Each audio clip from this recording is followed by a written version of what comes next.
believe that there are two stress points in a crop's growth cycle. First one is germination, and that's where we row start with our product. And most of this is on corn per se. We like to put it right in the seed trench. Recommendation wise, most guys are working in the 4 to 5 gallon range. Depends a lot on your population. The higher population, we'd like to see a little bit more material. Reproduction set, that's when we like to foliar spray. And again, the other half of the application we like to see through reproduction. And again, this can vary depending on the guy's management style. Some guys are not set up to spray. A lot of this has changed with the introduction of the genetically modifieds, with Roundup corn and that type of issue, where guys are not quite as resistant to foliar feeding of the product. And again, this is another stress point. When the plant goes reproductive, when the plant initially grows, you secrete a plant growth regulator called auxin, and that makes a plant vegetate. And then there's a trip mechanism, usually it's a change in day length, that makes the plant go reproductive. And then it starts to secrete gibberellic acid. And see, at that time is when we like to spray. Now, in a corn crop, for example, we would say when it gets up to about 10 leaf, which is maybe knee high, is when we would like to see you start foliar spraying. And then we would carry that on to pre-tassel. We feel that's the maximum amount of growth rate that you're getting on the plant, so that would be the time frame to foliar spray. And when we talk 4 gallons per acre, usually we like to split that up into 2 gallon per acre sprays. Now, if a guy's not set up to do that, a lot of times they'll shove this back into the row starter and they'll put 6 on the seed and do 2 on the foliage. The reason I like foliar spraying is because the crop goes through stress points. And see, when you stimulate a crop with a lot of phosphorus, we're a 10-20-10 product, and with that high phosphorus level in there, we stimulate root growth. So when you foliar spray, if the soil is dry and you stimulate the roots to surge, they may pick up more water. Now, if it's bone dry, you're not going to make a silk purse out of a sow's ear, but you still maybe get a little bit more moisture into that plant or carry it long enough to when you do get a decent rain. So we feel that is one of the advantages of foliar spraying. Now, if you're in the vegetable business, we'd like you foliar spraying all the time. And most of our vegetable guys do, because you never want that plant to go into stress. In vegetables, you have so much gross per acre that fertility money is really of no problem. Now, the vegetable guys won't claim that. They'll whine around that that's a big problem for them, but when they're grossing 10 grand an acre, another $50 doesn't mean much. But we're trying to keep that plant out of stress when we are foliar spraying. So, if we look at a corn crop, and the easiest thing for me to do is look at my own corn crop and what I do. I'm planting anywhere from 20 to 30,000. And so right in the trench, I put about 4.5 gallons of growers. And then I don't have any livestock, so I don't have any manure coming into the rotation. Now I rotate between corn and beans, so I'm getting some nitrogen out of my soybean crop. I'm putting about 12 to 15 pounds of nitrogen 2 by 2 when I plant. This is going directly onto the seed. This is going 2 by 2 away from the seed to give it a little bit of nitrogen to work early in the growth process. And then I'm coming back with 2 gallon sprays. First one is going to be knee high, and then the second one might be 10 days later. Now, if it gets wet or grows away from me, I'll bring in an aircraft or a highboy to put that second spray on. And then the rest of my nitrogen goes on side dress. And that can happen anywhere from you know, 2-leaf stage up to knee high. I like to do it earlier. I think these racehorse varieties like the nitrogen a little bit quicker. And usually I'm going with another, if I got 15 pounds on, I'll probably go with another 85 pounds of nitrogen at that point. So I end up anywhere between 80 and 100 pounds, or let's say 110 pounds per acre on nitrogen. And that's how I'll grow corn. Of course, right away, everybody wants to know, what's your yield? Well, you know, I've grown 250 and I've grown 80. So I still need Mother Nature to help me one way or another, okay? But we can compete. And I'll tell you one thing this year, boys, it was wet. I've got several fields that every field around me, that farmer took prevented planting because he couldn't get in there and plant. We planted. And we're pretty proud of that. We didn't play the insurance game because we didn't think we had to, and we're glad we didn't because we ended up with good yields. Yeah, we planted it the 7th of June, but it turned out pretty good. Now, The Ohio State University said I was losing 3 bushels per day every day after May 10th that I planted the crop.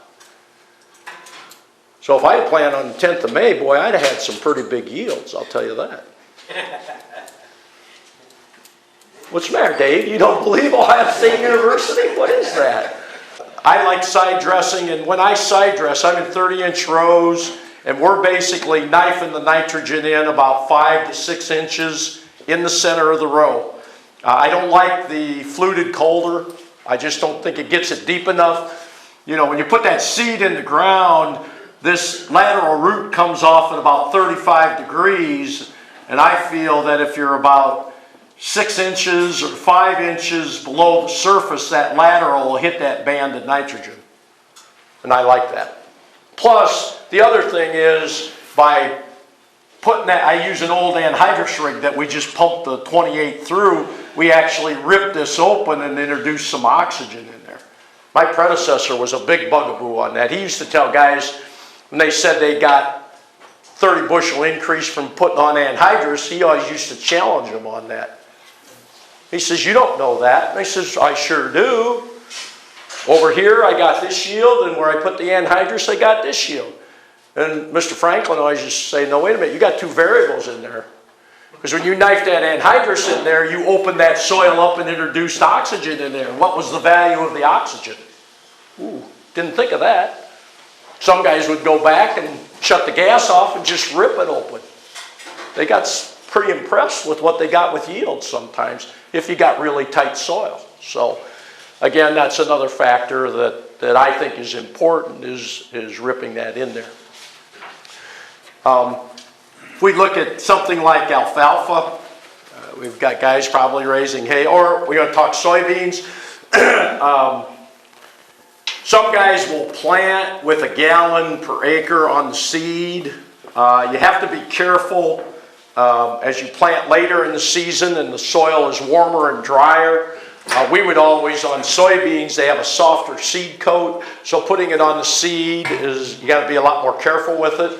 There's a lot more interest in that today with high-priced soybeans. And we tell guys, dilute it with water and cut the rate back. I would keep it at 1 gallon per acre, even in a drilled situation. If you get in sandy soil, you definitely want to stay at 1 gallon per acre. And I would like to see 1 gallon of water with it, so you were putting on a total of 2 gallon per acre. And then I would like to see 1 gallon in the Roundup spray.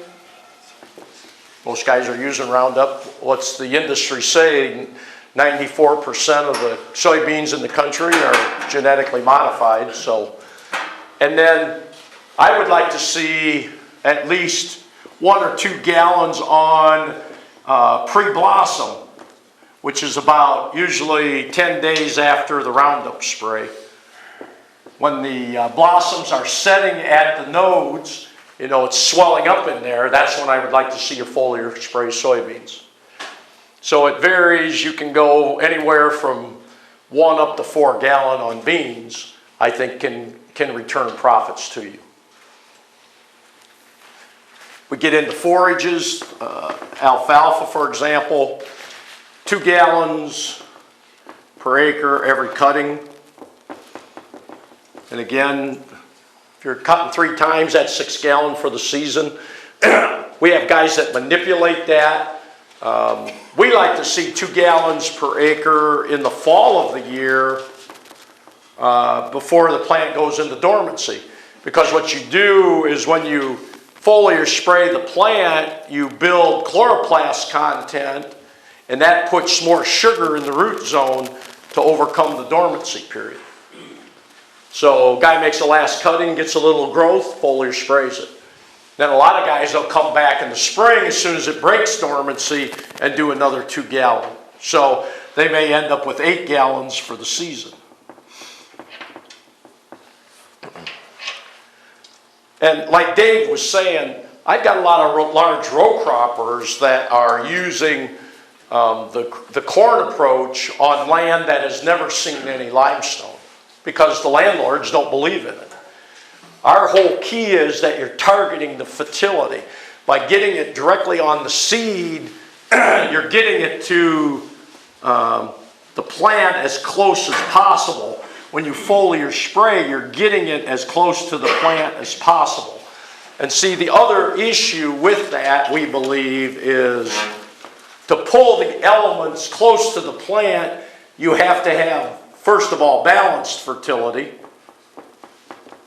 which again, like I said before, there's 16 elements necessary for plant growth. 3 are free, carbon, hydrogen, and oxygen. The other 13 are in growers' mineral solutions in a balance that we think is unique.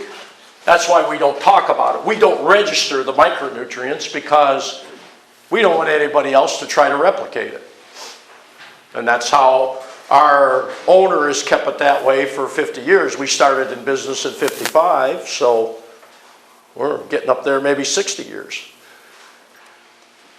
See, this goes along with the fact that we're registered as a phosphorus feed supplement. That guarantees you or ensures you that we are keeping that purity at a level that'll help you be successful or allow your biological life to perform to its optimum.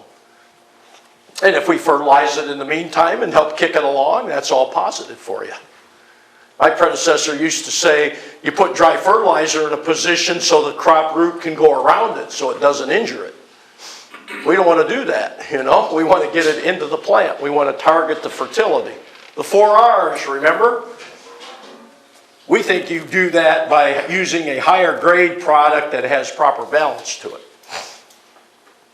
And it doesn't make any difference what the crop is. Next week we're going to be talking cotton and peanuts. The week after that we're going to be talking vegetables, cotton and peanuts. Then we're going to come back and talk dairy cows. Then we're going to be talking vegetables. Then we're going to be talking grapes. Then we're going to be talking whatever you want to discuss. So again, the ability of the crop or the product to work with a lot of different crops, we're very proud of that and think that it does a real nice job.